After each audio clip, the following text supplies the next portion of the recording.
Hi everyone, ಎಲ್ರಿಗೂ ಸಂಜೆಯ ಶುಭಾಶಯಗಳು. ನಾನು ಕಾಸಿಮಪ್ಪ, ರಿಯಲ್ ಕೋಚಿಂಗ್ ಕ್ಲಾಸಸ್ ಸಿಂಧನೂರು ವತಿಯಿಂದ ಆತ್ಮೀಯ ವಿದ್ಯಾರ್ಥಿಗಳೇ ಮತ್ತು ಪ್ರೀತಿಯ ಸ್ಪರ್ಧಾ ಮಿತ್ರರೇ, ಇವತ್ತಿನ ತರಗತಿಯಲ್ಲಿ ಕನ್ನಡ ವ್ಯಾಕರಣಕ್ಕೆ ಸಂಬಂಧಿಸಿದಂತೆ ಒತ್ತಕ್ಷರಗಳಿಗೆ ಒಂದು ಫೋಕಸ್ ಮಾಡ್ತಾ ಆ ಒಂದು ಒತ್ತಕ್ಷರಗಳಿಗೆ ಸಂಬಂಧಪಟ್ಟಂಥ ಪ್ರಮುಖವಾದ 10 ಪ್ರಶ್ನೆಗಳನ್ನು ಇವತ್ತು ನಿಮ್ಮೊಂದಿಗೆ ಡಿಸ್ಕಸ್ ಮಾಡ್ತಾ ಇದ್ದೀನಿ.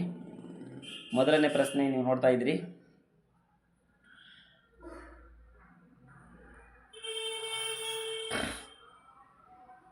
ಎಸ್, ಮೊದಲನೇ ಪ್ರಶ್ನೆ ಏನಿದೆ ಅಂತ ಹೇಳಿದ್ರೆ, ಒತ್ತಕ್ಷರ ಎಂಬುದು ಯಾವುದು?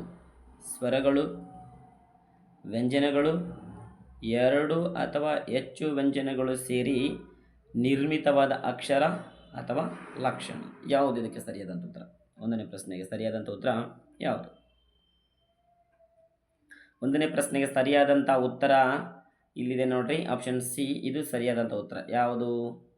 ಎಸ್, 2 ಅಥವಾ ಹೆಚ್ಚು ವ್ಯಂಜನಗಳು ಸೇರಿ ನಿರ್ಮಿತವಾದಂಥ ಅಕ್ಷರಕ್ಕೆ ಏನಂತ ಕರಿತೀವಿ ಅಂತ ಹೇಳಿದ್ರೆ ನಾವು ಒತ್ತಕ್ಷರ ಅಂತೇಳಿ ಕರಿತೀವಿ. ಆಪ್ಷನ್ ಸಿ ಒಂದನೇ ಪ್ರಶ್ನೆಗೆ ಸರಿಯಾದಂಥ ಉತ್ತರ. ಮುಂದಿನ ಪ್ರಶ್ನೆಗೆ ಹೋಗೋಣ. ಎಸ್, ಮುಂದಿನ ಪ್ರಶ್ನೆ, ಕ್ವ ಎಂಬ ಅಕ್ಷರದಲ್ಲಿ ಒತ್ತಕ್ಷರ ಯಾವುದು?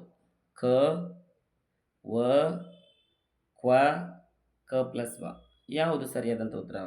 ಎರಡನೇ ಪ್ರಶ್ನೆಗೆ ಸರಿಯಾದಂಥ ಉತ್ತರ ಯಾವುದು? ಎರಡನೇ ಪ್ರಶ್ನೆಗೆ ಸರಿಯಾದಂಥ ಇಲ್ಲಿ ಏನು ಕೇಳಿದಾರೆ ಅಂತ ಹೇಳಿದ್ರೆ, ಅಕ್ಷರದಲ್ಲಿ ಒತ್ತಕ್ಷರ ಯಾವುದು ಅಂತ ಹೇಳಿದಾರೆ. ಎಸ್, ಒತ್ತಕ್ಷರ ಅಂತ ಹೇಳಿದ್ರೆ ಆಪ್ಷನ್ ಸಿ ಬರುತ್ತೆ ವಿದ್ಯಾರ್ಥಿಗಳಲ್ಲಿ. ಕ್ವ ಏನಿದೆಯಲ್ಲ, ಇದು ಒತ್ತಕ್ಷರ. ಇದು ಕನೂ ಅಲ್ಲ, ವಾನೂ ಅಲ್ಲ, ಕ ಪ್ಲಸ್ ಬಾನಲ್ಲ, ಕ್ವ ಅದು ಒತ್ತಕ್ಷರ ಆಗಿರುತ್ತೆ. ಮುಂದಿನ ಪ್ರಶ್ನೆ ಮೂರನೇ ಪ್ರಶ್ನೆ ನೋಡಿ.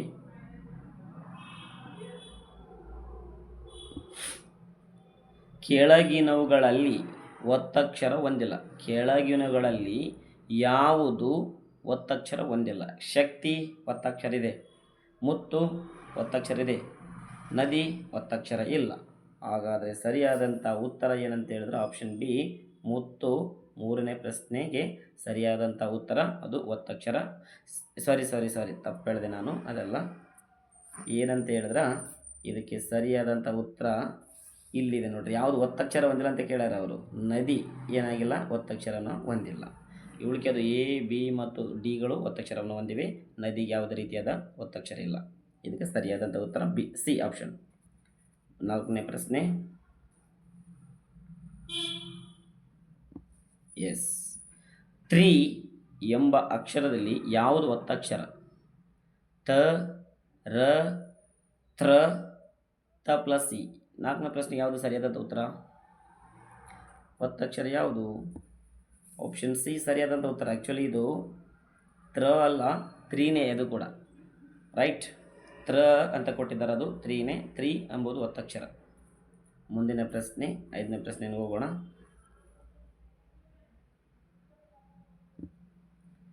ಪ್ರಬಂಧ ಎಂಬ ಶಬ್ದದಲ್ಲಿ ಎಷ್ಟು ಒತ್ತಕ್ಷರಗಳಿವೆ?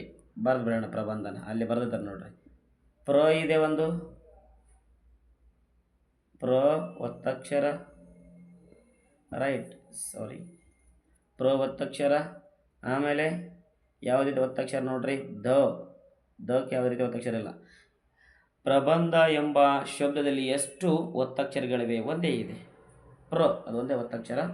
ಹಾಗಾಗಿ ಆಯ್ಕೆ ಎ ಸರಿಯಾದಂಥ ಉತ್ತರ. ಆಯ್ಕೆ ಎ, ಒಂದು ಒತ್ತಕ್ಷರ ಇದೆ. ಮುಂದಿನ ಪ್ರಶ್ನೆ, ಗ್ರಂಥ ಎಂಬ ಪದದಲ್ಲಿ ಯಾವುದು ಒತ್ತಕ್ಷರ? ಗೃ. ಯಾವುದು ಒತ್ತಕ್ಷರ ಅಂತ ಹೇಳಿದ್ರೆ ಆಪ್ಷನ್ ಎ ಇದೆಯಲ್ಲ, ಇದು ಸರಿಯಾದಂಥ ಉತ್ತರ. ಗೃ ಎಂಬುದು ಒತ್ತಕ್ಷರ. ಮುಂದಿನ ಪ್ರಶ್ನೆ, 7ನೇ ಪ್ರಶ್ನೆ. ಒತ್ತಕ್ಷರವನ್ನು ನಿರ್ಮಿಸುವಾಗ ಸಾಮಾನ್ಯವಾಗಿ ಏನು ಕರೆಯಲಾಗುತ್ತದೆ? ಮೂರನೇ ವ್ಯಂಜನ, ಒಳೆ, ಯುಗ್ಮಾಕ್ಷರ, ಸಮಾಸ.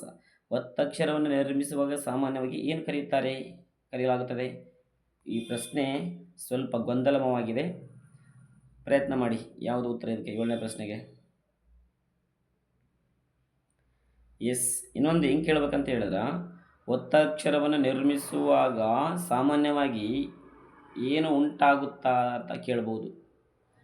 ಏನು ಕರೆಯಲಾಗುತ್ತದೆ ಅಂತ ಹೇಳಿದ್ರೆ ಒತ್ತಕ್ಷರಗಳನ್ನು ನಾವು ಯುಗ್ಮಾಕ್ಷರಗಳನ್ನು ಕೂಡ ಕರಿತೀವಿ. ಹಾಗಾಗಿ ಆಯ್ಕೆ ಸಿ ಇದಕ್ಕೆ ಸರಿಯಾದಂಥ ಉತ್ತರ, ಯುಗ್ಮಾಕ್ಷರ ಸರಿಯಾದಂಥ ಉತ್ತರ. ಮುಂದಿನ ಪ್ರಶ್ನೆಗೆ ಹೋಗೋಣ. 8ನೇ ಪ್ರಶ್ನೆ. ಕ್ಷ ಎಂಬ ಒತ್ತಕ್ಷರವನ್ನು ಯಾವ 2 ಅಕ್ಷರಗಳಿಂದ ರೂಪಿಸಲಾಗಿದೆ? Very good. ಬಿಡಿಸಿ ಬರೀರಿ. ಕ್ಷ ಎಸ್ ಹೆಂಗೆ ಬರೀತೀರಿ? ಕ ಪ್ಲಸ್ ಶ. ಯಾವುದು ಸರಿಯಾದಂಥ ಉತ್ತರ? ಆಯ್ಕೆ 1 ಸರಿಯಾದಂಥ ಉತ್ತರ. ಎಸ್, ಕ್ಷ ಸರಿಯಾದಂಥ ಉತ್ತರ ಆಯ್ಕೆ 1. 8ನೇ ಪ್ರಶ್ನೆಗೆ. ಮುಂದಿನ ಪ್ರಶ್ನೆಗೆ ಹೋಗೋಣ. 9ನೇ ಪ್ರಶ್ನೆ. ಎಸ್, 9ನೇ ಪ್ರಶ್ನೆ ಈ ಥರದಿದೆ. ಒತ್ತಕ್ಷರದ ಉಪಯೋಗ ಮುಖ್ಯವಾಗಿ ಎಲ್ಲಿ ಕಂಡುಬರುತ್ತೆ? ಶುದ್ಧೀಕರಣದಲ್ಲಿ? ಇಲ್ಲ. ಪದ ರಚನೆಯಲ್ಲಿ? ಲಿಪಿ ವಿನ್ಯಾಸದಲ್ಲಿ? ಎಲ್ಲವು? ಶುದ್ಧೀಕರಣ ಪದ ರಚನೆಯಲ್ಲಿ, ಲಿಪಿ ವಿನ್ಯಾಸದಲ್ಲಿ, ಎಲ್ಲವು. ಸಾಮಾನ್ಯವಾಗಿ ಹೆಂಗಂತ ಹೇಳಿದ್ರೆ ಲಿಪಿ ಬರಿಬೇಕಂತ ಹೇಳಿದ್ರೆ ಕೂಡ ಅಲ್ಲಿ ಸುಮಾರು ಅಕ್ಷರಗಳನ್ನು ಜೋಡಿಸಿ, ಪದಗಳನ್ನು ಜೋಡಿಸಿ, ವಾಕ್ಯಗಳನ್ನು ಸೇರಿಸಿ ಅಲ್ಲಿ ಏನು ಮಾಡ್ತಾರೆ, ನಮಗೆ ಲಿಪಿಯನ್ನು ಬರೀತಾರೆ. ಪದ ರಚನೆ ಅಂತ ಹೇಳಿದ್ರೆ ಈಗ ಸಪೋಸ್ ನಾನೊಂದು ಹೇಳ್ತೀನಪ್ಪ. ಸಪೋಸ್ ಏನಂತ ಹೇಳಿದ್ರೆ ಸಪೋಸ್ ಕನ್ನಡ ಓಕೆ. ಈ ಪದ ರಚನೆ ಮಾಡ್ಬೇಕಾದಾಗ ಏನು ಬಂತು ನನಗೆ? ಒತ್ತಕ್ಷರ ಬೇಕಾಯ್ತು ನನಗೆ, ರೈಟಾ? ಶುದ್ಧೀಕರಣ. ಎಸ್, ಸರಿಯಾದಂಥ ಉತ್ತರ ಆಯ್ಕೆ ಬಿ ಏನಿದೆಯಲ್ಲ ಅದು ಸರಿಯಾದಂಥ ಉತ್ತರ. ಮುಂದಿನ ಪ್ರಶ್ನೆ. ಕೆಳಗಿನವುಗಳಲ್ಲಿ ಒತ್ತಕ್ಷರವನ್ನು ಹೊಂದಿರುವ ಪದ ಯಾವುದು? ಮನೆ ಒತ್ತಕ್ಷರ ಇಲ್ಲ, ಮಗು ಒತ್ತಕ್ಷರ ಇಲ್ಲ, ಸ್ಮೃತಿ ಅಂದರೆ ನೆನಪು. ಎಸ್, ಸ್ಮೃತಿ ಏನಿದೆಯಲ್ಲ ಈ ಪದಕ್ಕೆ ಒತ್ತಕ್ಷರ ಇದೆ. ಬೆಳಕು ಕೂಡ ಒತ್ತಕ್ಷರ ಇಲ್ಲ. ಎಸ್ ವಿದ್ಯಾರ್ಥಿಗಳೇ, ಈ ಒಂದು ಕ್ಲಾಸ್ ನಿಮಗೆ ಯೂಸ್ಫುಲ್ ಆಯಿತು ಅಂತ ಅನ್ಕೊತೀನಿ. ಯಾಕಂತ ಹೇಳಿದ್ರೆ ಒತ್ತಕ್ಷರಗಳ ಬಗ್ಗೆ ವಿವಿಧ ರೀತಿಯಾದಂಥ ಪ್ರಶ್ನೆಗಳನ್ನು 10 ಪ್ರಶ್ನೆಗಳಲ್ಲಿ ನಾನು ನಿಮಗೆ ಕ್ಲಿಯರ್ ಮಾಡಿದೆ ಅನ್ಕೊತ ನನ್ನ ತರಗತಿಯನ್ನು ಮುಗಿಸ್ತಾ ಇದ್ದೀನಿ. ಎಲ್ರಿಗೂ ನಮಸ್ಕಾರ.